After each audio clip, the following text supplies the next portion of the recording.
এই যে দেখো সকালবেলায় ঘুম থেকে উঠে তারপরে এই যে জামা কাপড় গোছানো, কত ধরনের কাজ থাকে, কাপড় জামা মেলা।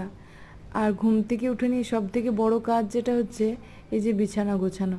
এটা হয়ে গেলে মনে হয় যে অনেক বড় একটা কাজ হয়ে গেল। কারণ কিছু কিছু দিন বেডশিট যেদিন চেঞ্জ করা হয় সেদিন দেখবে অনেক কাজই কাজ। আর তারপর সঙ্গে যদি সেই কাজে আবার ছেলে যদি সাথ দেয়।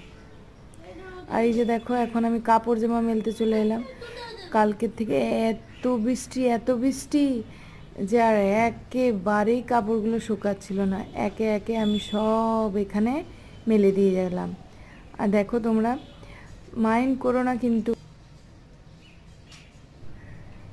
করো না তোমরা, সব ধরনের কাপড় জামায় মেলা রয়েছে। তো আমি এইভাবে ক্যামেরাটাকে ওই ব্যালকনির কোণে রেখে তারপরে ভিডিওটা শ্যুট করছিলাম। তো কম বেশি একটু অ্যাডজাস্ট করে নিও আর আমাকে একটু মার্জনা করে দিও। যাই হোক, তো দেখো এখন কাপড় জামা মেলার পরে তারপরে আমি এই যে দেখো এখন টিটু কি গাছ লাগিয়েছে। এটা কি গাছ?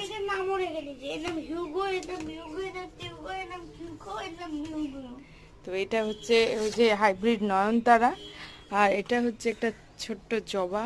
এই যে দেখো এটার কালারটা ভারী মিষ্টি কালার। হ্যাঁ, আর এটা হচ্ছে নীলমণি। আর হ্যাঁ, আর এটা হচ্ছে বেলি, আর ওইটা হচ্ছে যে না বুগেনবেলি না, এটা হচ্ছে লিলি টাইপের যে ফুলগুলো মিষ্টি। আর ওই ফুলটা, ওই কোনার যে ফুলটা, ওই ফুলটা কিন্তু টিটু নিয়ে।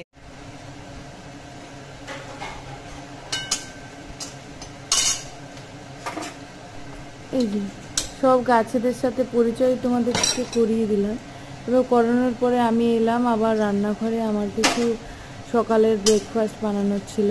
তো সেই কারণেই যে আমাদের যথা প্রতিদিনের আত্মীয় যিনি হচ্ছেন পেঁয়াজ মশাই, তো তিনি কড়াইয়ের উপরে বসে পড়েছেন। তার মধ্যে আমি একটু টমেটোকেও সঙ্গে বসিয়ে দিলাম যাতে একসাথে দুজন দেখতে ভালো লাগেন। তাদেরকে দিয়ে একটু লটপটানি পাস্তা দিয়ে একটু রান্না করবো আজকে পাস্তা। এই হবে আজকের ব্রেকফাস্ট। তো খাওয়া দাওয়া হয়ে যাওয়ার পর ভিডিওটাকে ভাবলাম যে শেষ করব। এই ছিল আজকের ভিডিও। এর বড় ব্লগটা কিন্তু দেওয়া আছে, তোমরা অবশ্যই চেক করে নিও। আশা করি তোমাদের ভালো লাগবে। প্লিজ প্লিজ প্লিজ সাবস্ক্রাইব করবে মাস্ট।